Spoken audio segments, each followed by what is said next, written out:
Well, welcome students. We start with the first chapter, physical world and measurement. Lots of bookish तुम लोग पढ़ोगे. मैं इसकी chapter की स्टार्टिंग कहाँ से करता हूँ. चैप्टर की स्टार्टिंग हम लेते हैं साइंस, इसकी डेफिनेशंस. फंडामेंटल डेफिनेशन बिल्कुल एक लेमन डेफिनेशन, सिंपल सी है. साइंस क्या है? Science is simply what the study of the laws of the nature. Simply the study of the laws of nature. Interesting बात यह है कि हम लॉज ऑफ नेचर की स्टडी करते हैं. सिर्फ ये साइंस है. बस इस स्टडी में एडिशनल हम एक चीज जोड़ देते हैं थोड़ी डेफिनेशन में कि वो स्टडी सिस्टमैटिक है प्लस एक्सपेरिमेंटल है.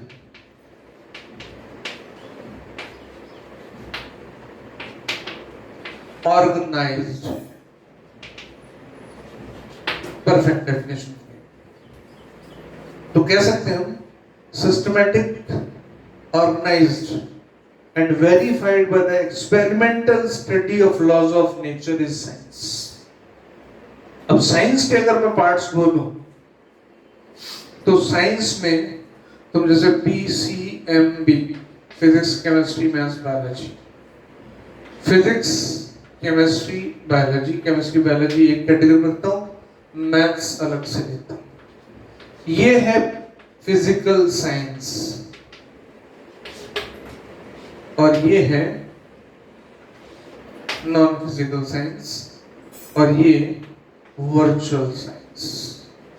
आगे बात करेंगे इसके बारे में डिटेल्स में जब मैथमेटिकल टूल्स में.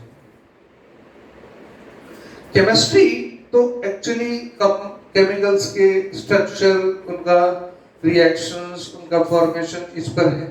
बायोलॉजी बायोलॉजिकल टर्म्स, बायोलॉजिकल जो फीचर्स हैं उनके इंटरेक्शन में डिपेंड करती है. लेकिन फिजिक्स का रोल, फिजिक्स बेसिक साइंस कह सकते हो. केमिस्ट्री का बायोलॉजी का डेवलपमेंट बिना फिजिक्स के पॉसिबल नहीं था और इटसेल्फ फिजिक्स को समझना मैथ्स के बिना पॉसिबल नहीं था. राइट?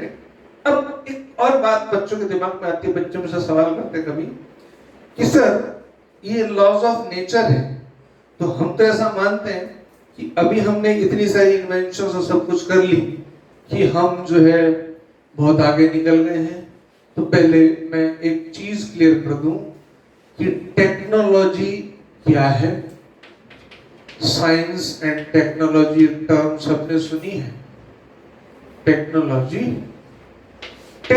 कुछ नहीं. देख, सिंपल से एग्जांपल देता हूं, मैंने बहुत सिंपल से एग्जांपल. एक तुम्हारे पास तुम्हारी स्कूटी व्हीकल है. तुम्हारा व्हीकल क्या लॉज ऑफ नेचर से ऊपर चलता है और आगे चलता है? कोई कार है, कितनी महंगी कार, प्लेन पे आ जाती है. बढ़िया एग्जांपल.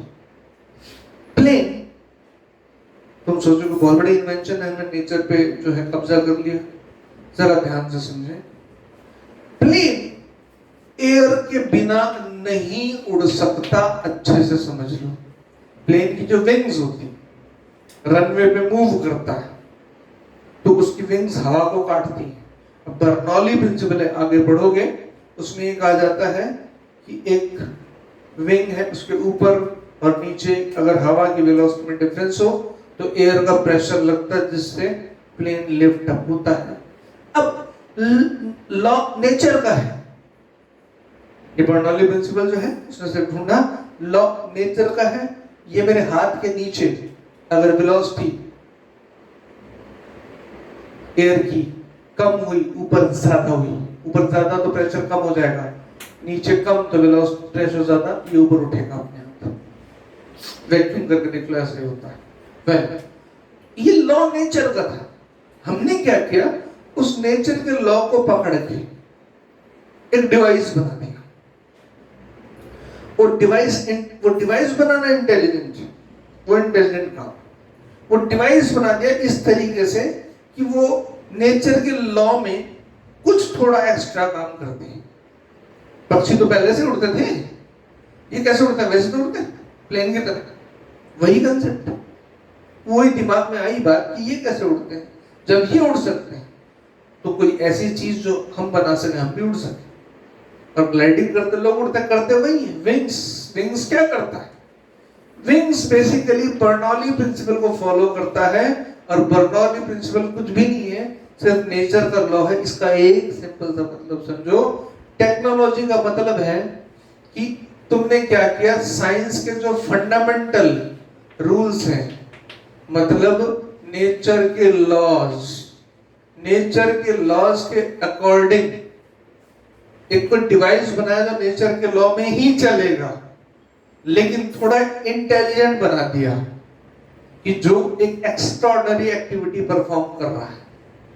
तो वो जो इंटेलिजेंट टेक्निक है, जो इंटेलिजेंट माइंड है, वो टेक्नोलॉजी। व्हीकल बना देना चलेगा, बिना फ्रिक्शन के नहीं चल सकता, लेकिन उसमें इंजन डालना, इंजन का वर्क पूरा थर्मोडायनेमिक्स से हीट एनर्जी मैकेनिकल में कन्वर्ट होती है, बिल्कुल नेचर का लॉ है। उसको बस कन्फाइन करके बांध दिया, इंजन में ला दिया। अब ऐसे तुम आग जला के बैठ जाओ तो ऐसा तुम सोचो उससे एनर्जी आएगी, नहीं, ऐसे नहीं होगा। उसको सिलेंडर में लाया, मशीन बना दी, एक डिवाइस बना दिया। तो नेचर के लॉ के अकॉर्डिंग ही चल रहा है वो डिवाइस, बस वो डिजाइन है इंटेलिजिबली। बात यहाँ पर ये है, that is difference between science and technology. Technology का मतलब ये नहीं है कि हम नेचर के लॉ से बाहर जा रहे हैं, हम तो सब परमात्मा हो गए, ऐसा नहीं है। बेसिक जो है वो साइंस या लॉज ऑफ नेचर ही है। अच्छे से इस बात को ध्यान में रखो। स्टार्टिंग यहां से होती है, उसके बाद हम धीरे धीरे आगे चीजें रिवील करते हैं कि क्या फिजिकल वर्ल्ड होता है, हमारे चारों तरफ क्या क्या चीजें हैं, उसमें नेचर की क्या चीजें हैं। हमने जैसे नेचर के बेसिक लॉज हैं, ग्रेविटेशन रूल है, ग्रेविटेशन फोर्स है, मैग्नेटिक फोर्स है, इलेक्ट्रोस्टैटिक फोर्स है, नेचर के सर्टेन लॉज है। पहले वो जाने हम इस चैप्टर में, हम अच्छे से पहले वो समझेंगे। बहुत समझना नहीं है, मैं तो सिर्फ बताना है कि हाँ ऐसा होता ही है। उसके बाद कुछ चीजें जो हमने डेवलप की, टेक्नोलॉजी। तो इस पहले चैप्टर में एक्चुअली साइंस यानी लॉज ऑफ नेचर और टेक्नोलॉजी की ही बात की जाएगी in further lectures. Thank you बेटा।